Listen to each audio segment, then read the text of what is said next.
A man sits in exile on an island of black volcanic rock. The salt air stings his eyes. At the edge of a desert promised that a covenant of love would hold firm for 1,000 generations. We measure it. We hoard it. We panic when we realize how little of it is left. And in the 1st century, the early church is starting to panic. Decades have passed since the stone was rolled away. The promised return of Jesus has not materialized. The original eyewitnesses are growing old. Their eyesight is failing. The Roman mockers are getting louder, standing in the cobblestone marketplaces, pointing at the empty sky, asking where this returning king is hiding. The believers are checking their watches. They are doing the math. They are running out of days. Peter writes a letter to stop the bleeding. 2 Peter chapter 3. He reaches back into the ancient poetry of Psalm 90, a prayer originally written by Moses in the desert, and he drops the Eleph paradigm squarely into the lap of the terrified New Testament church. With the Lord, a day is like 1,000 years, and 1,000 years are like a day. The mockers are looking at a sundial. Peter is pointing to the horizon. If you read this verse like a mathematician, you try to build a prophetic conversion chart. You take days in Daniel or Genesis and multiply them into millennia. You treat God like a cosmic clockmaker, operating in a different time zone than everyone else. But Peter is not giving you a chronological formula. A teacher claimed that, to God, 1,000 years is just a single watch in the night. Same number. Again and again. He is dismantling your entire concept of delay. To a being not bound by the spinning of the earth, the uncountable herd of time is nothing. 1,000 years, 1,000 bitter winters, 1,000 harvests, 1,000 generations of empires rising and falling into dirt is exactly the same to him as a single watch in the night. He is not slow. He is not asleep. And then Peter explains exactly what God is doing. With all that uncounted time, he says the Lord is patient with you, not wanting anyone to perish. The 1,000 years are not a delay. They are a rescue operation. God is stretching the fabric of time so that more people can walk through the door before it finally swings shut. He is using the uncountable scale of his patience to absorb the frantic, ticking panic of our mortality. Time bends around his mercy. But this view of time, this uncountable, uncontainable scale, creates a massive collision when you reach the very end of the biblical story. Because what happens when the number of the herd meets the great dragon? An angel descends through an open sky. He holds a massive iron chain in one hand, the cold metal clinking heavily against his side, and a large key in the other. He walks with deliberate purpose toward a great, ancient dragon, a creature of violence and chaos. Most people read the book of Revelation, or the Psalms, or the Torah, and they pull out their calculators, its scales reeking of sulfur, ancient dirt, and blood. The angel does not fight a prolonged, exhausting war. He does not negotiate a treaty. He simply seizes the beast, wraps the heavy iron links tight around its neck, and drags it to the edge of a bottomless pit. He hurls the monster into the suffocating darkness. You can hear the violent thrashing of the serpent echo against the walls of the abyss, followed instantly by the deafening clang of a heavy door slamming shut. The angel turns the lock, and silence falls over the earth. The text of Revelation 20 says, "The dragon is bound for 1,000 years." John is writing his vision in Greek, using the word chilioi, but his mind is entirely saturated in the Hebrew scriptures. He is pulling the theological DNA of the Eleph directly into this apocalyptic climax. He is utilizing the language of the uncountable herd, the overwhelming abundance of the cattle on the hills, the insurmountable odds of the desert battlefield, for 2 millennia. Readers have treated this scene like a prophetic day planner. They draw elaborate chronological timelines on dry erase boards. They argue fiercely over whether this millennium is literal, whether it has already started, or whether it is coming in the distant future. They treat God's ultimate victory like a political term limit, assuming that exactly 365,000 days will pass before the chain inexplicably snaps. They assume the number 1,000 is a simple unit of measurement, They treat it as a literal timeline. But John is not looking at a calendar. The 1,000 years are not a countdown to an expiration date. They are the overwhelming, inquantifiable subjugation of evil.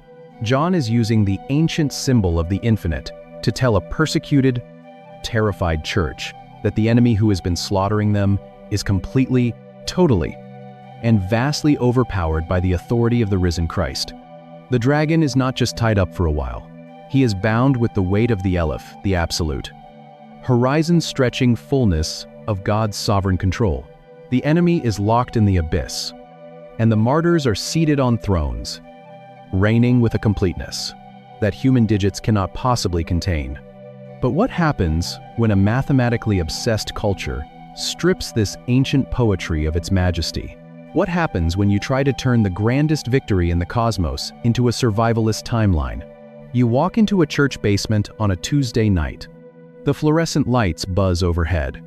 Someone is frantically squeaking a red, dry erase marker across a whiteboard. They draw long timelines. They draw intersecting arrows. They bracket off exact dates. They stack crinkled newspaper headlines next to open Bibles. Smelling like stale coffee and anxiety, we have traded a vision for a spreadsheet. We took the grandest, a most majestic symbol of God's uncontainable victory and reduced it to a math equation, a strict quota, a mathematical sequence that you can map out on a whiteboard in a basement Bible study. We treat the book of Revelation like a secret code waiting to be cracked by the smartest guy in the room. But this obsession with the timeline does something terrible to our theology. When you strip the ancient poetry out of the text, you do not gain clarity. You lose the awe. You take the Eleph, the uncountable herd, the thundering hooves of God's immense scale, and you lock it in a tiny, predictable box. It forces us to stare at a clock instead of the horizon. And worse, it breeds escapism. We calculate the tribulation. We calculate the rapture. We calculate the exact duration of the kingdom. We look at the chaos of the modern world. We look at the corruption. We look at the pain. And instead of pushing back the darkness, we check our watches. We pack survival buckets. We build bunkers in our minds. We argue in comment sections. We wait for the bell to ring so we can evacuate. We assume the dragon is currently winning, completely unchecked, and we are just waiting for a future 1,000-year timer to officially start. But the early church did not read the text this way. They did not build bunkers. They built hospitals.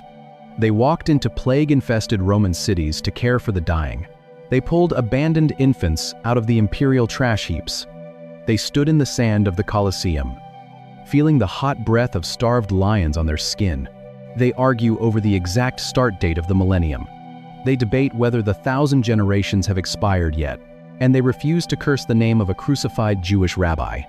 They lived as if the enemy was already fundamentally defeated. The millennium is not an escape hatch.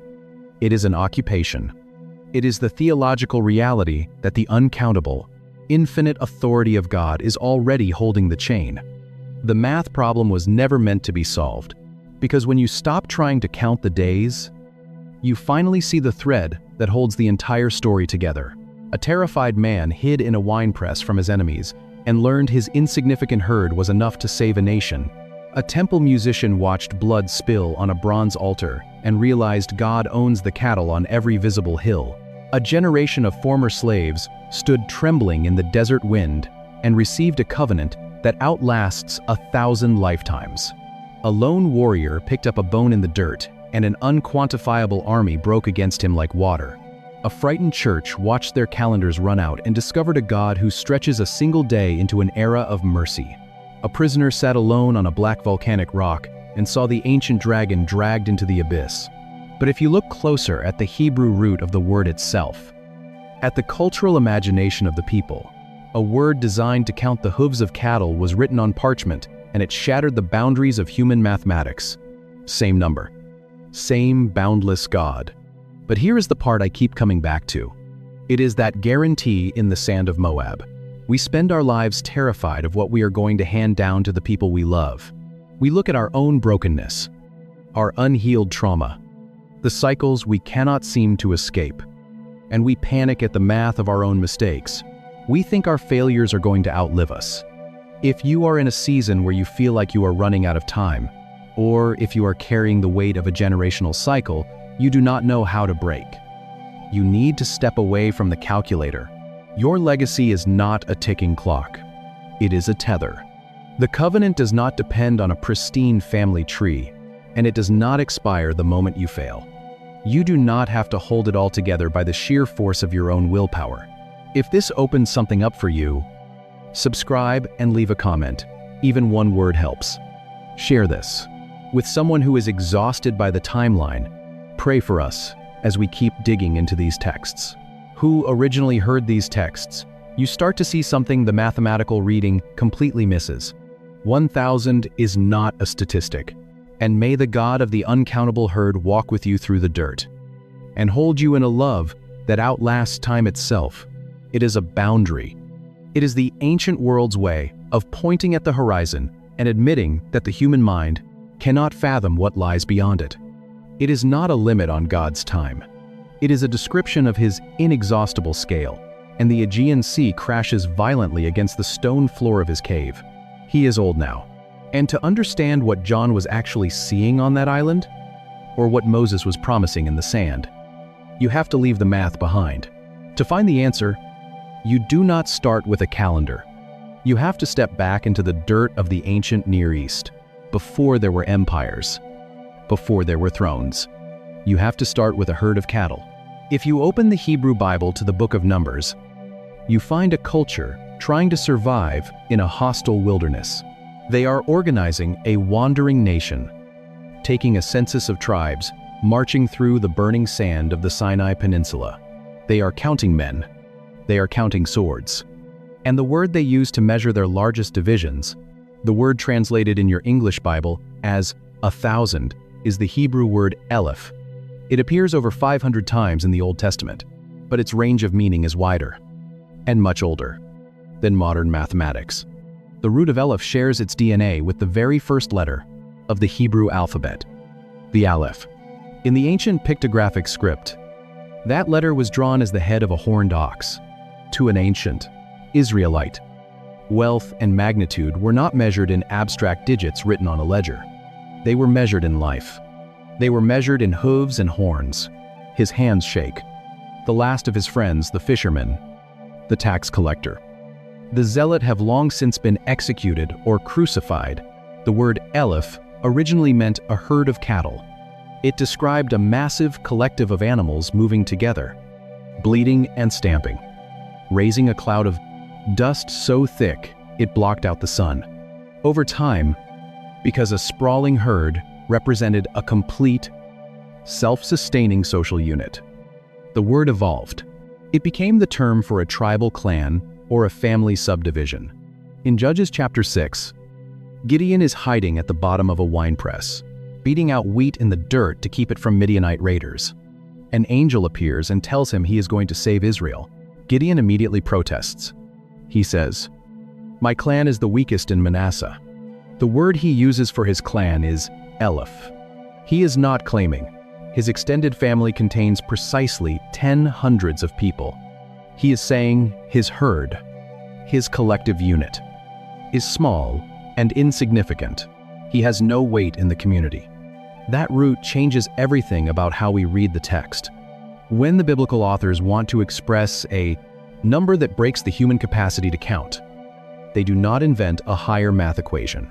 They point to the horizon. They evoke the image of a valley packed with life, stretching out as far as the eye can see. 1,000 is not a rigid mathematical integer.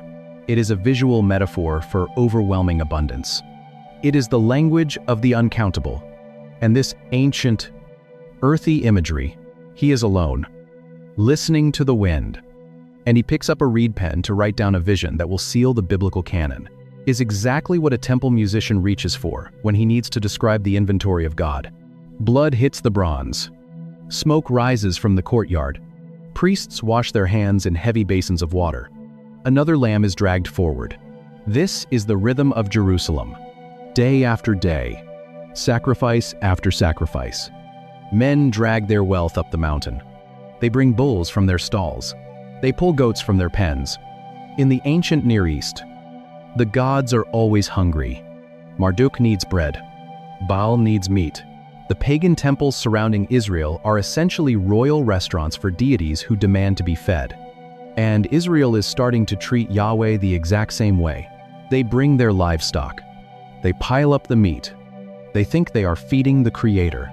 They assume they are paying off a divine debt. You give us rain. We give you a roast. But a temple musician named Eleph watches this endless parade of commerce and blood. And he receives a vision. Psalm V. God summons a courtroom. He calls the heavens and the earth to act as the jury. He puts his own people on the witness stand, and he completely shatters their transactional religion. He tells them to keep their bulls. He tells them to keep their goats. If I were hungry, I would not tell you, he says, for the world and its fullness are mine. And, as he writes, a specific number keeps bleeding onto the parchment. A dragon is chained and thrown into a bottomless pit, and then he delivers the ultimate mic drop moment in ancient poetry. For every beast of the forest is mine, and the cattle on 1,000 hills. There is that number again, 1,000. Eleph. Read it like a literal mathematician, and you immediately run into a theological problem. Does God own the livestock on hill number 1,000? But a neighboring pagan deity owns the livestock on hill number 1001? Is God's real estate portfolio capped? Does his sovereignty run out once you cross the county line? Of course not. God is not quoting a land survey. He is declaring absolute supremacy. He is reaching for Eleph, the uncountable herd. The overwhelming, eye-stretching abundance. He is looking at the entire visible horizon of human wealth, at every mountain range, bleeding into the purple distance, and claiming it as pocket change. The cattle are his. The hills are his. The dirt the hills rest on is his. The number is not a boundary on his possession. It is a bulldozer to human pride. You cannot buy him. You cannot bribe him. You cannot impress him with a fraction of a herd when he already owns the horizon. And yet, this unquantifiable, mind-bending scale is not just used to describe what God owns. It is used to describe what he promises for 1,000 years. Martyrs sit on thrones and reign for 1,000 years. The rest of the dead sleep. You hold your child in a sterile hospital room. The smell of antiseptic is sharp in the air. The monitors are humming in the background, and you look down at this fragile, breathing weight in your arms. And almost immediately, underneath the joy, a quiet terror begins to set in. You start thinking about what you are going to hand down to them. We are a species obsessed with our own generational legacy, haunted by the cycles we might accidentally repeat. You wonder if you will pass down your anxiety, your temper, your unhealed trauma. You wonder if the mistakes you have made will somehow echo into the lives of your grandchildren, rippling outward into a future you cannot control. This is not a modern fear. It is a human fear, as old as the desert itself. And it is exactly the fear Moses addresses in Deuteronomy chapter 7, standing in the biting wind on the plains of Moab, speaking to a generation of former slaves who have only ever known trauma and failure. He tells them to know that Yahweh their God is the faithful God, keeping his covenant of love to 1,000 generations of those who love him. If something about this scale of grace is answering a question you didn't know you had, you're exactly who this channel is for. Drop a thought in the comments, and in the dust, while 1,000 years pass by in silence. He is not the first to use this number. Hit subscribe, because every week we go deeper into the text than you knew was possible. The covenant does not depend on a pristine family tree. If you treat the text like a mathematician, a generation in the Bible is roughly 40 years. Multiply that by 1,000, and you get 40,000 years. People will actually try to chart this. They will build theological frameworks trying to calculate exactly where we are on the timeline, treating God's mercy like a prepaid gift card with a declining balance. But Moses is not speaking mathematics. He is speaking Eleph. He is pointing to the horizon of human history and pushing God's faithfulness past the absolute limit of their imagination. He is telling a group of terrified parents that their individual failures cannot exhaust the reservoir of God's loyal love. The 1,000 generations are not a biological expiration date. They are an unbreakable tether. They are the ancient way of saying that the covenant outlasts your mistakes, outlasts your family's dysfunction, and outlasts the empires of the earth. You do not have to hold the lineage together by your own sheer willpower, because the God of the uncountable herd has already guaranteed the distance. But believing a promise in the safety of a desert camp is one thing. Trusting it when you are suddenly outnumbered in a valley of iron chariots is something else entirely. A shepherd king sitting in a palace in Jerusalem once wrote that a single day in God's courts is better. The dust settles over the valley. The Canaanite chariots gleam in the brutal midday sun. The ranks of the enemy stretch across the ridges, shield to shield, spear to spear. A wall of bronze and muscle that seems to have no end. Israel stands in the dirt, vastly outnumbered. They are a militia of shepherds and farmers, facing a professional military machine. You can hear the war horses stamping. You can feel the vibration of the heavy iron wheels vibrating up through the soles of your feet. But Joshua, an old warrior carrying his own scars from the desert, stands before them and makes a promise that defies every rule of military engagement. He says one man will chase 1,000. Eleph. Again. The uncountable herd. Again. The visual boundary of human limitation. Decades later, the cycle repeats. A man named Samson stands alone at a place called Lehi. The Philistine army surges forward, shouting, the air suddenly thick with the metallic smell of sweat and fear. Samson reaches into the dry earth. He picks up the fresh jawbone of a donkey. He swings, and the text says he strikes down 1,000 men. If you read this like a battlefield accountant, you miss the theology in the dirt. You start doing the math. You wonder how his arm did not give out from exhaustion. You wonder if the soldiers lined up one by one, then 1,000, anywhere else. A prophet declared that God owns the cattle on 1,000 hills. A lawgiver standing, waiting their turn. You treat the ancient passage like a modern action movie script, trying to justify its choreography, but the ancient author is not giving you a casualty report. He is giving you a theological verdict. 1,000 is not a forensic body count. It is the threshold of the miraculous. It is the uncountable horde turned against God's anointed and breaking against him like water crashing against a rock. The text is using the language of the Eleph to tell you that when God is in the valley, the scale of the opposition completely ceases to matter. One man, plus the presence of Yahweh, is a majority. If they come with iron chariots, it will not be enough. If they come with bronze shields, it will not be enough. If they fill the horizon until the ground shakes, it will not be enough. But if the number 1,000 signifies the overwhelming and the impossible on a battlefield, what happens when you apply it to the one enemy no human being can fight? What happens when you apply it to time? A brass clock ticks loudly on a kitchen wall. You watch the second-hand sweep. You tear the heavy paper off the calendar. You feel the dull ache in a joint that used to bend without a sound. We are a species entirely trapped by the passage of time.